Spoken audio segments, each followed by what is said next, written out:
जरा इस दृश्य की कल्पना कीजिए।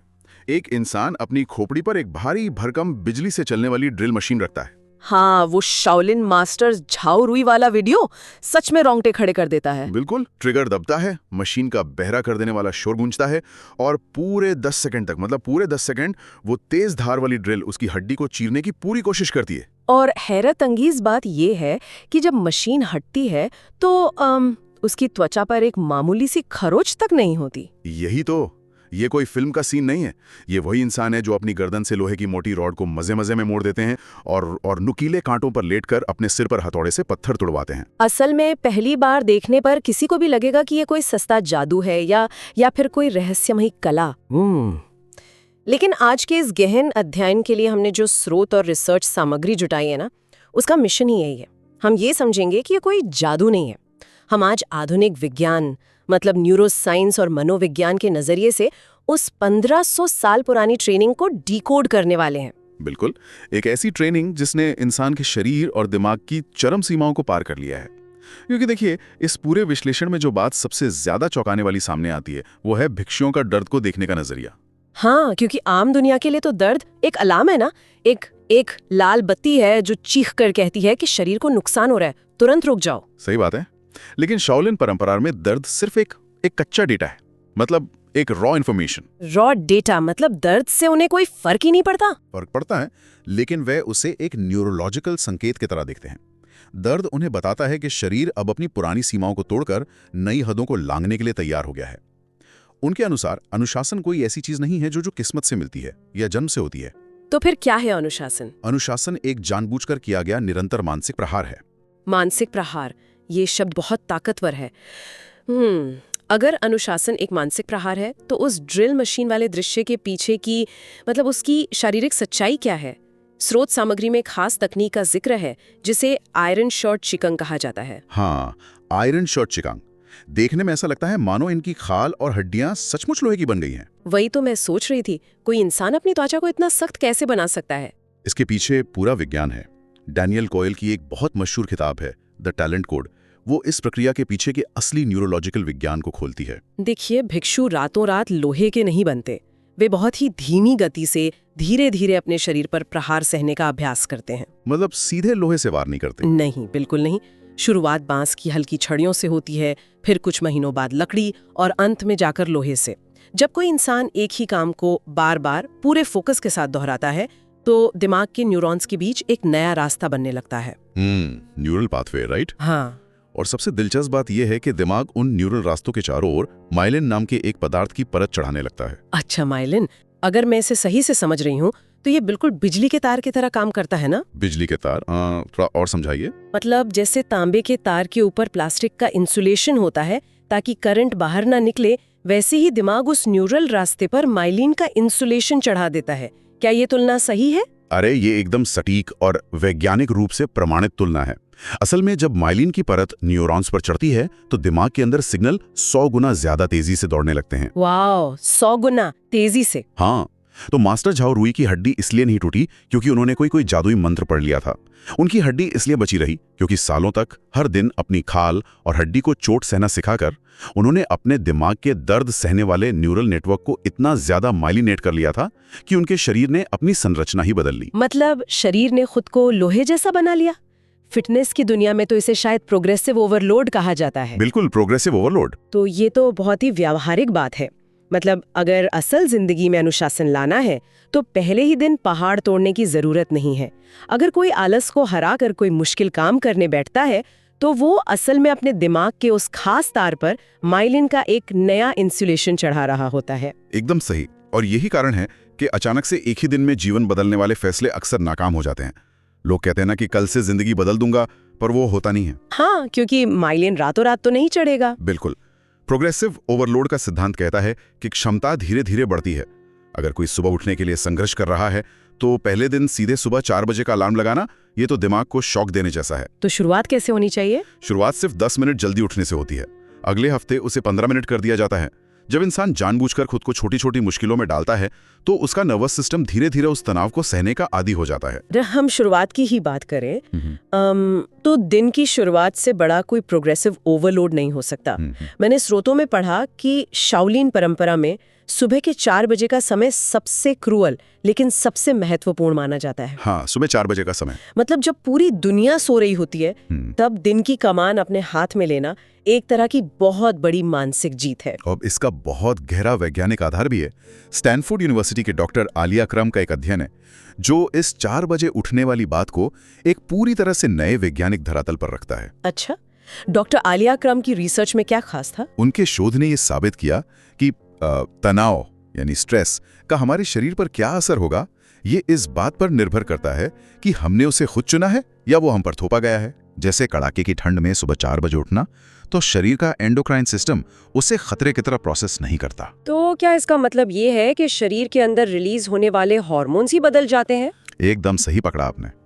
जब तनाव हम पर थोपा जाता है, मान लीजिए बॉस ने अचानक काम दे दिया, तो शरीर भारी मात्रा में केवल कॉर्टिसोल रिलीज करता है जो हमें ठगा देता है। हाँ, स्ट्रेस हार्मोन। लेकिन जब इंसान चुनौती खुद चुनता है तो शरीर कॉर्टिसोल के साथ साथ DHEA यानी DHEA नाम का एक हार्मोन भी बनाता है, और ये हार्मोन असल में दिमाग की ग्रोथ और रिकवरी के लिए जिम्मेदार होता है। अरे बाप रे!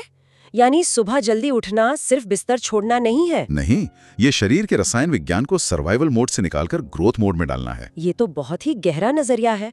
ये तो अपने दिन पर अपना हक जताने वाली बात हो गई। इसी से जुड़ा मैंने स्रोत सामग्री में ग्रेग मैक्योन की किताब एसेंशियलिज्म के चॉइस आर्किटेक्चर सिद्धांत के बारे में भी गहराई से पढ़ा। हाँ, चॉइस आर्किटेक्चर बहुत ही शानदार कंसेप्ट है ये। मतलब भिक्षुओं की दिनचर्या का हर पल पहले से तय होता है।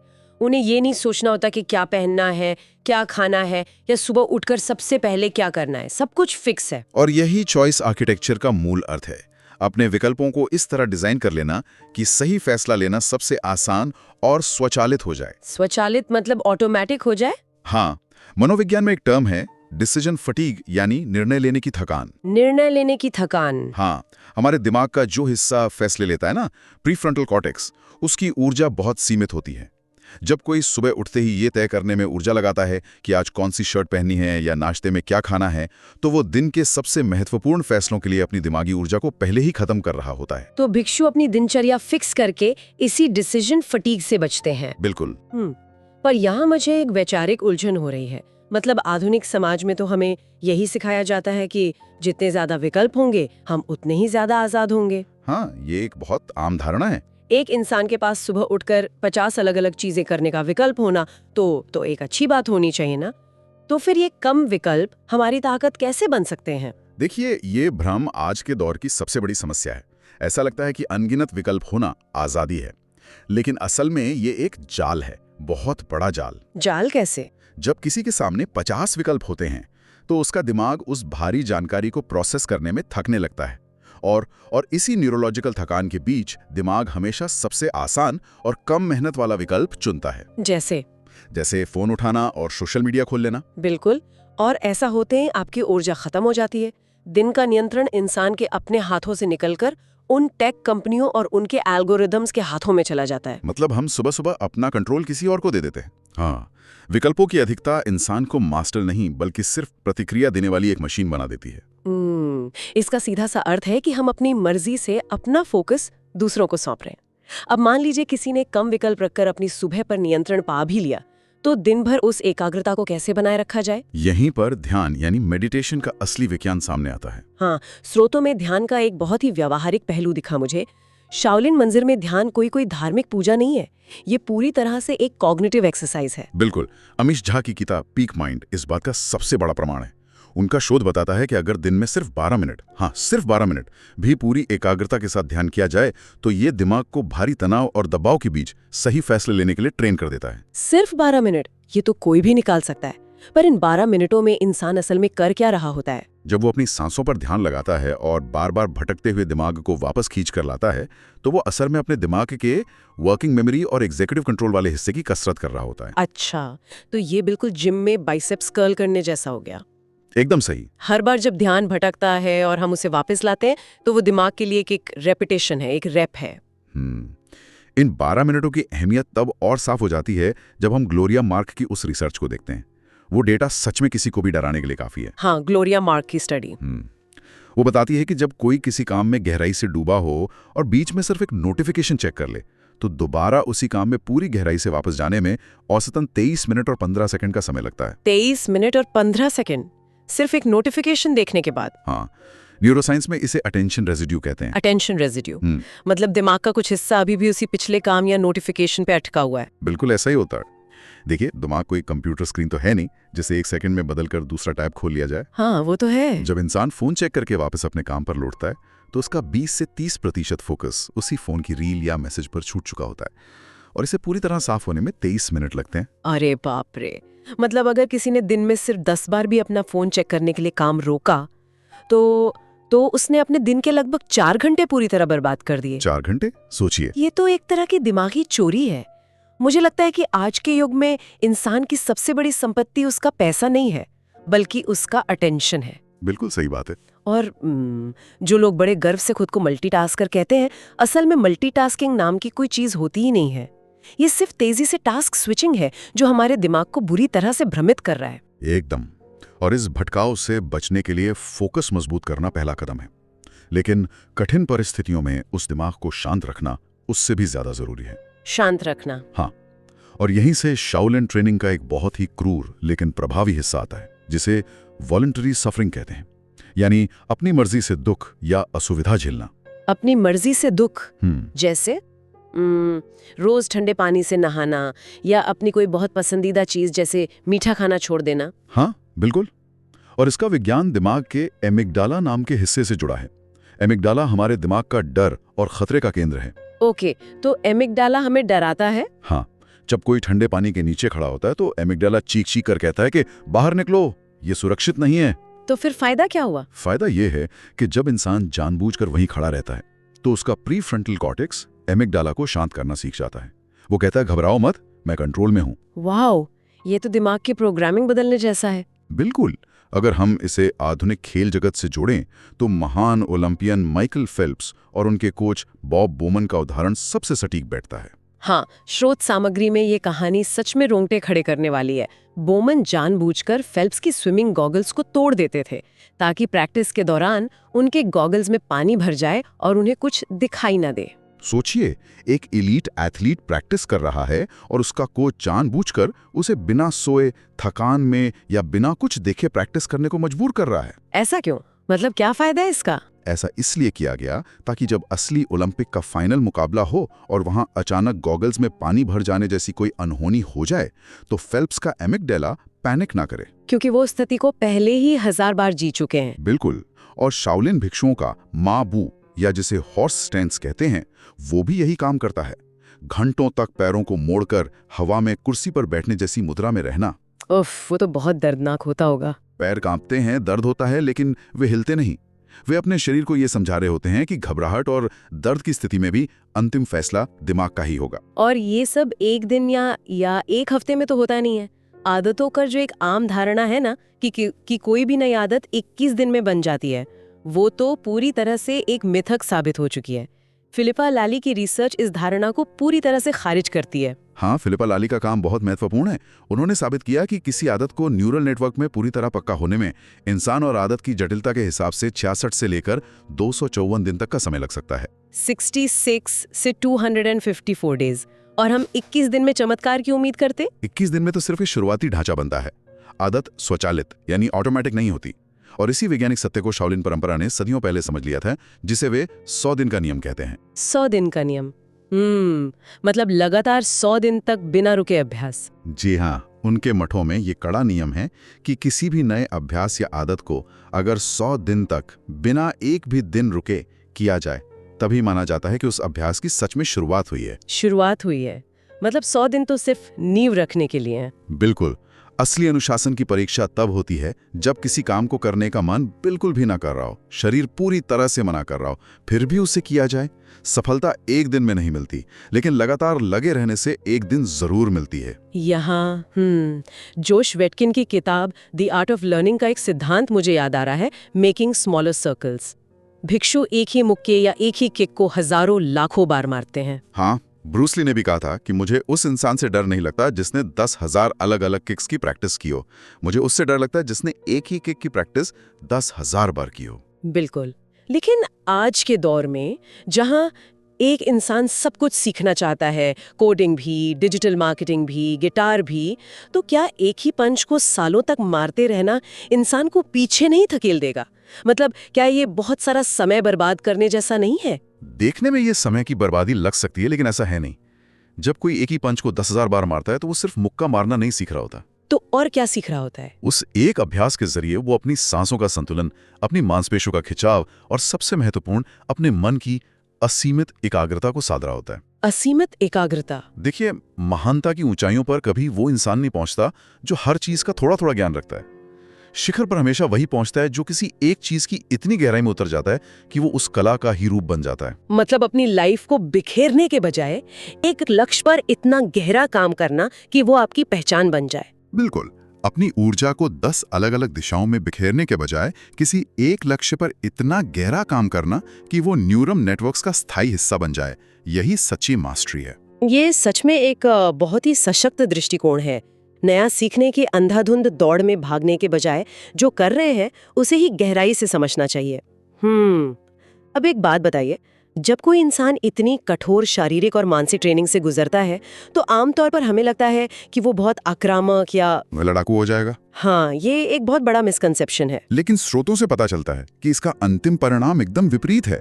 अनुशासन का अंतिम रूप कोई आक्रामक शोर नहीं, बल्कि पूर्ण शांति है। और विज्ञान भी यही कहता है।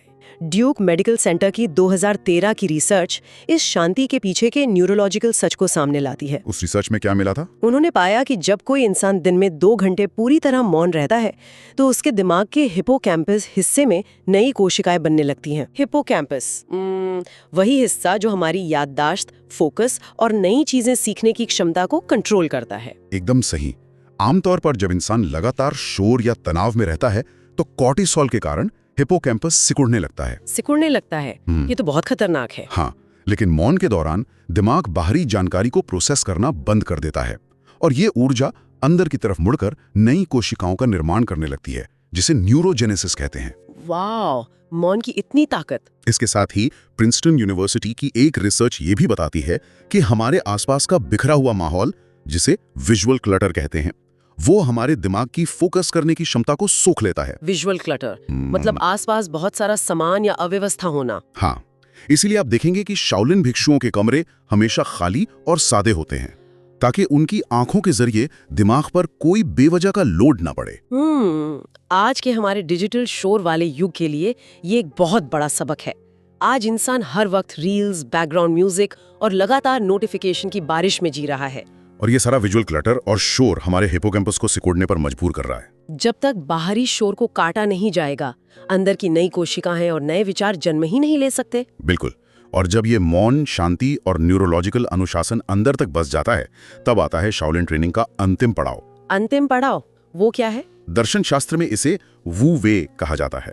वू वे, इसका क्या मतलब होता है? इसका अर्थ है एक ऐसी मानसिक और शारीरिक स्थिति जहां काम करने के लिए जोर नहीं लगाना पड़ता। इसे एफर्टलेस एक्शन कहते हैं। मतलब बिना कोशिश के काम हो जाना? हाँ, क्योंकि जब माइलिन की परत पूरी तरह से चढ़ जाती है तो अनुशासन के लिए कोई संघर्ष नहीं करना पड़ता। महान ब्रूस ली ने इसी स्थिति को अपनी मशहूर line be water my friend से समझाया था। बी वाटर माई फ्रेंड, पानी की तरह बनो। बिल्कुल। जब अनुशासन पूरी तरह से वश में आ जाता है तो सुबह जल्दी उठना या ठंडे पानी से नहाना कोई बोझ नहीं रहता, बल्कि वो इंसान की सबसे बड़ी आजादी बन जाता है। अनुशासन बोझ नहीं, आजादी है। ये इस पूरे अध्ययन का सबसे महत्वपूर्ण विचार है। तो चलिए इस सारे वैज्ञानिक और दार्शनिक विश्लेषण से कुछ ऐसे व्यवहारिक कदम निकाल लेते हैं जिन्हें आज से शुरू किया जा सके। बिल्कुल, प्रैक्टिकल स्टेप्स बहुत जरूरी हैं। जैसे 4 बजे उठने के लिए आज रात सीधे अलार्म बदलने के बजाय सिर्फ 15 मिनट जल्दी सोने का अभ्यास करना। और दिन भर के उस अटेंशन रेजिड्यू से बचने के लिए फोन के सारे गैर जरूरी नोटिफिकेशंस को हमेशा के लिए बंद कर देना। हाँ, वो 23 मिनट वाली बर्बादी से बचने के लिए। इसके अलावा अमीश झा की रिसर्च के अनुसार दिन में सिर्फ 12 मिनट बिना किसी भटकाव के मौन ध्यान का अभ्यास करना। और जब कोई गहरा और फोकस वाला काम करना हो तो दिन में कम से कम 1 घंटे के लिए फोन को किसी दूसरे कमरे में रख दिया जाए ताकि विजुअल क्लटर कम हो सके। एकदम सही। और इन सब में सबसे अहम है 100 दिन का नियम। किसी भी एक अच्छी आदत को चुनकर उसे बिना एक भी दिन नागा किए 100 दिन तक लगातार करना, ताकि दिमाग में उस नई आदत का न्यूरल नेटवर्क और माइलिन पूरी तरह से मजबूत हो सके। बिल्कुल। और ये कभी नहीं भूलना चाहिए कि कोई भी इंसान पैदाइशी आलसी नहीं होता। सही कहा।